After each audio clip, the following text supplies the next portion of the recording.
Alright, so I'm doing the JD kit. I went with the 400 main, and I'm going to go with the white needle on the third clip here.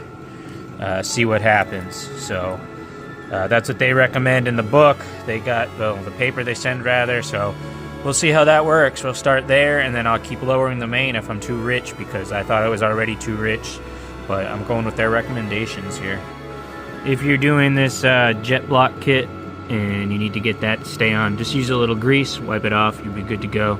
Now that thing stays on there, so that's the factory one. It sits on that little nub right there, and then it looks like they have a glob of glue or something, so that holds it on. But just use a little grease, you can get it right back in.